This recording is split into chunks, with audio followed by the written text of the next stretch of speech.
Hello and welcome back.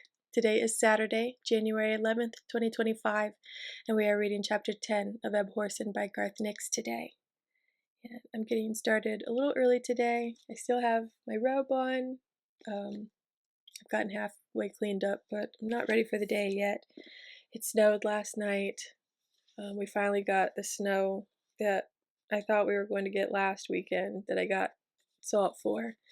And of course I'm out of salt now because I used it all, so I'm going to have to shovel myself out of the driveway to get down to the street today. But that's okay. That's why I'm reading early. And I have a lot of things to do today. Happy 111 Portal Day if you believe in that sort of thing. Today is like a high energy day. And we're 2 days away from the first full moon of 2025, so I'm going to use all this energy that's available to me today and get started early so I can get stuff done. So let's get into this chapter. All right. Chapter 10, Prince Sameth Hedge. Lirael was halfway back to the rendezvous with Sam when Nick fell and could not get up. His face was blotched with fever and exertion, and he could not get his breath. He lay on the ground looking up at her dumbly, as if waiting for execution, which was probably what it looked like, she realized, since she was standing above him with a naked sword held high. Lirael sheathed Nehema and stopped frowning, but she saw that he was too ill and tired to understand that she was trying to reassure him. "Looks like I'm going to have to carry you," she said, her voice mixed with equal parts of exhaustion and desperation. He wasn't at all heavy, but it was at least half a mile to the stream, and she didn't know how long the shard of the destroyer, or whatever was in him, would stay subdued. Why are you doing this?" croaked Nick, as she levered him across her shoulders. "The experiment will go on without me, you know." Lirael had been taught how to do a fireman's carry back in the great library of the Clare, though she hadn't practiced it in several years. Not since Cameru's illicit still had caught fire when Lirael was doing her turn on the librarian's fire brigade. She was pleased she hadn't forgotten the technique, and that Nick was a lot lighter than Cameru. Not that it was a fair comparison, as Cameru had insisted on being carried out with her favorite books. "Your friend Sam can explain," puffed Lirael. She could still hear the dog barking somewhere behind her, which was good, but it was hard to see where she was going, since there was only the soft pre-dawn light, not even strong enough to cast a shadow. It had been much easier crossing the stretch of valley as an owl. "Sam?" asked Nick. "What's Sam got to do with this?" "He'll explain," Lirael said shortly, saving her breath. She looked up, trying to fix her position by Eualis again, but they were still too close to the pit, and all she could see was thunderclouds and lightning. At least it had stopped raining, and the more natural clouds were slowly blowing away. Lirael kept on going, but with a growing suspicion that she'd somehow veered off the track and was no longer heading in the right direction. She should have paid more attention when she was flying, Lirael thought, when everything had been laid out below her in a beautiful patchwork. "Hedge will rescue me," Nick whispered weakly, his voice hoarse and strange, particularly since it was coming from somewhere near her belt buckle, and he was draped over her back. Lirael ignored him. She couldn't hear the dog anymore, and the ground was getting boggy under her feet, which couldn't be right. But there was a dim mass of something ahead. Bushes, perhaps. Maybe the ones that lined the stream where Sam was waiting. Lirael pressed forward, Nick's extra weight pushing her feet deep into the soggy ground. She could see what lay ahead, now she was close enough, and more light trickled in from the rising sun. It was reeds, not bushes. Tall rushes with red flowering heads, the rushes that gave the Red Lake its name, from the pollen that colored the lake shores with a brilliant scarlet wash. She'd gone completely the wrong way, Lirael realized. Somehow she must have turned west. Now she was on the shore of the lake, and the gore crows would soon find her. Unless, she thought, they couldn't see her. She shifted Nick higher and bent over a little more to balance the load. He groaned in pain, but Lirael ignored him and pressed on into the reeds. Soon the mud gave way to water, up to her shins.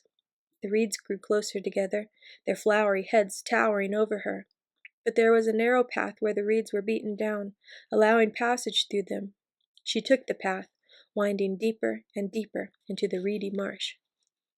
Sam drew another mark out of the endless flow of the charter, and forced it into the arrow he was holding across his knees, watching it spread like oil over the sharp steel of the head.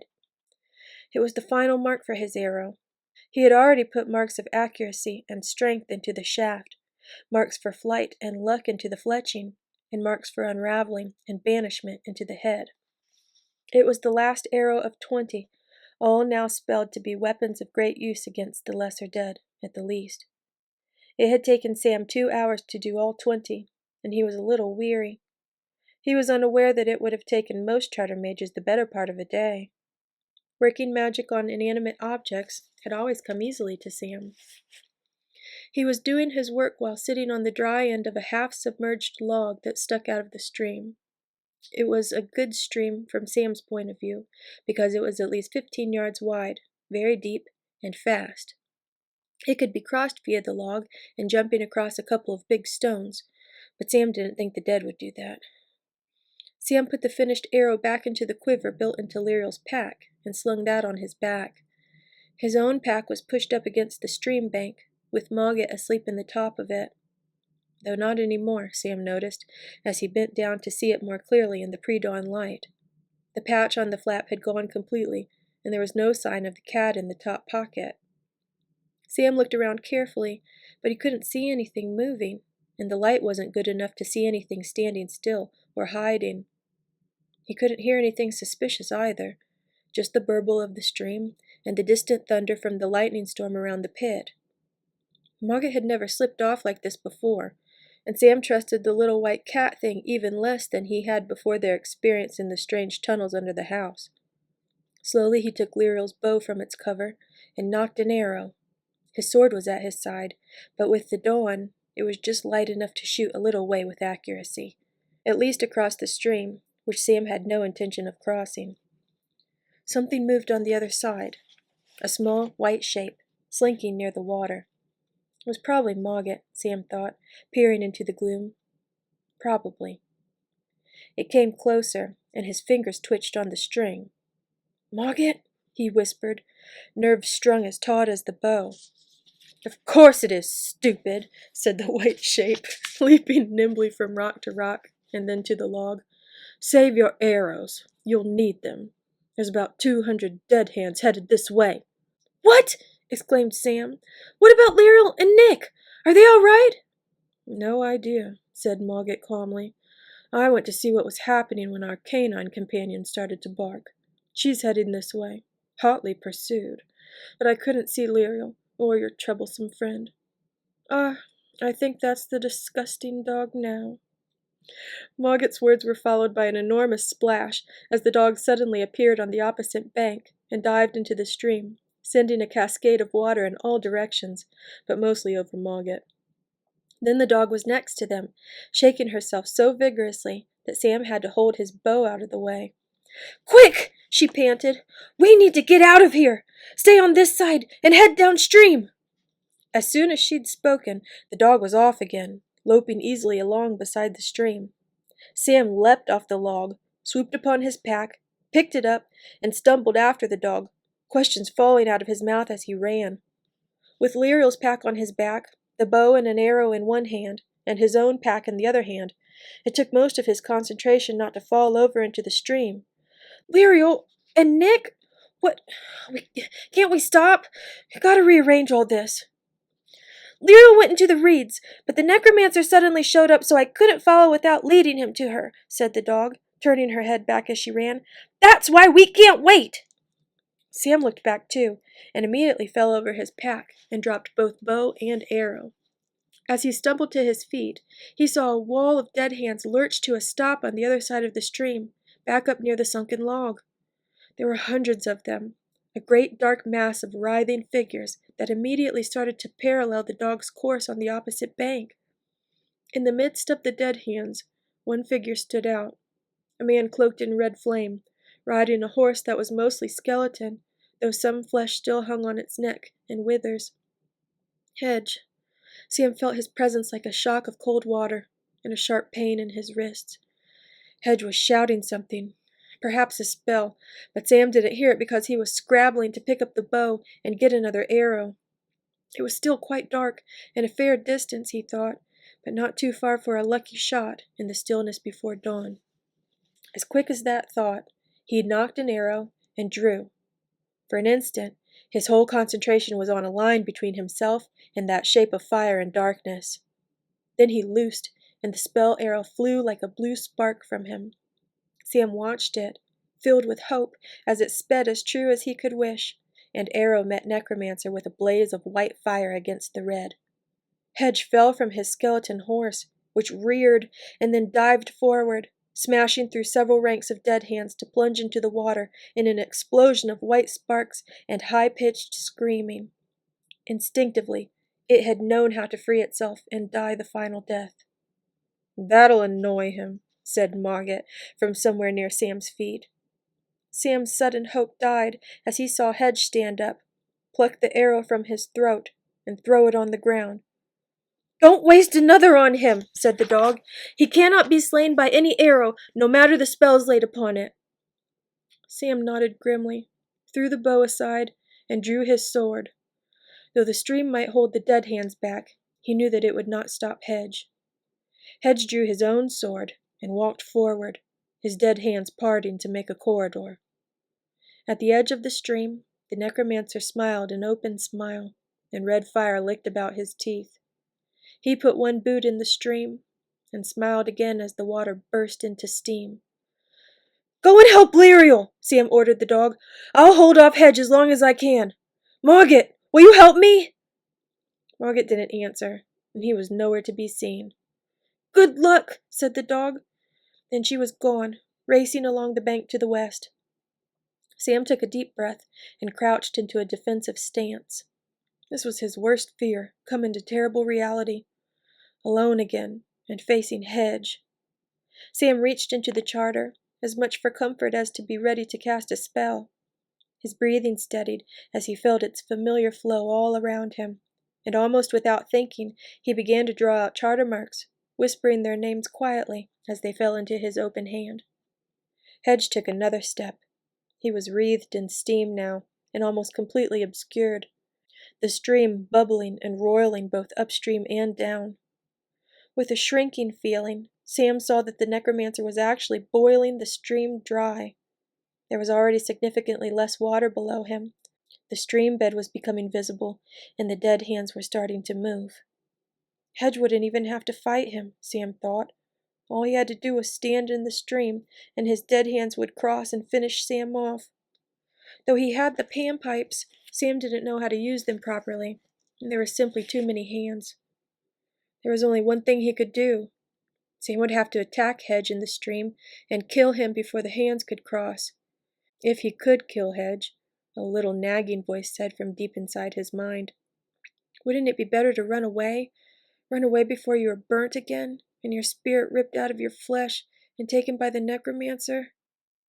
Sam buried that thought away, sending the nagging voice so far into the recesses of his mind that it was just a meaningless squeak.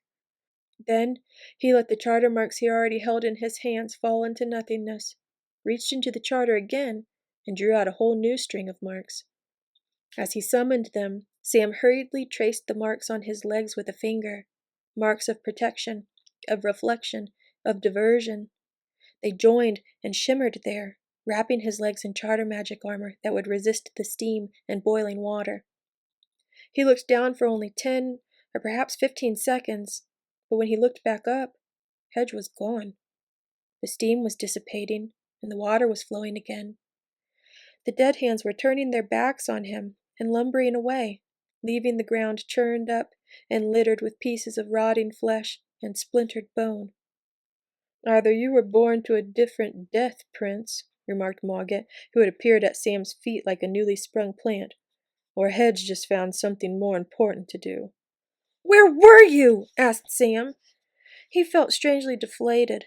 He'd been all ready to plunge into the stream, to fight it out, and now all of a sudden it was just a quiet morning again. The sun was even up, and the birds had resumed their singing, though only on his side of the stream, Sam noticed. Hiding, like any sensible person would when confronted by a necromancer as powerful as Hedge, replied Mogget. Is he that powerful? Asked Sam. You must have encountered many necromancers, serving my mother and the other Abhorsens. They didn't have help from the Destroyer, said Mogget. I must say, I'm impressed with what it can do, even bound as it is. A lesson for us all, that even trapped inside a lump of silver metal. Where do you think Hedge went? Interrupted Sam, who wasn't really listening. Back to those lumps of metal, of course, yawned Mogget. Or after Lirael. Time for me to have a nap, I think. Mogget yawned again, then yelped in surprise as Sam grabbed him and shook him, setting Rana jangling on his collar. You have to track the dog! We have to go and help Lirael! That's no way to ask me, Mogget yawned again, as waves of sleep from Rana washed over both of them. Sam suddenly found that he was sitting down, and the ground felt so comfortable. All he had to do was lie back and put his hands behind his head. No! No! He protested. Staggering to his feet, he plunged into the stream and pushed his face into the water. When he climbed out, Mogget was back in his pack, fast asleep, a wicked grin on his little face. Sam stared down at him and ran his hands through his dripping hair. The dog had run off downstream. What had she said? Lirael went into the reeds. So if Sam followed the stream to the Red Lake, there was a good chance he'd find Lirael, or some sign of her, or the dog. Or Mogget might wake up. Or Hedge might come back. Sam didn't want to just sit where he was. Lirael might need his help. Nicholas might need his help. He had to find them. Together, they might survive long enough to do something about this destroyer, trapped in the Silver Hemispheres. Alone, they could only fail and fall. Sam packed away Lirael's bow and the dropped arrow. Then he balanced the two packs using a single strap on each shoulder, made sure Mogget would not fall out, even though the cat deserved it, and started west, the stream burbling along beside him. And that's the end of chapter 10. I hope you liked that reading. I liked reading it.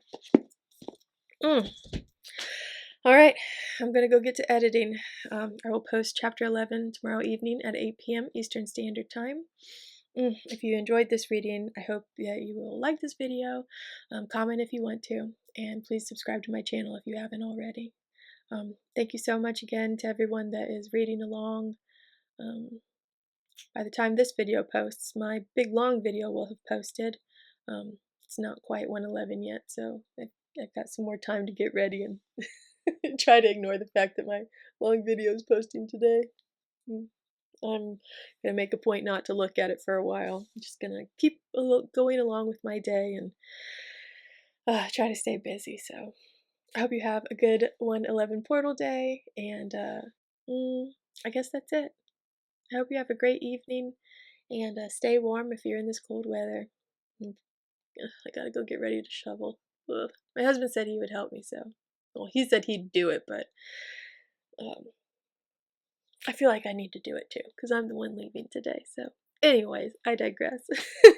I hope you have a wonderful rest of your evening. Take care, and as always, may your magic manifest. Bye.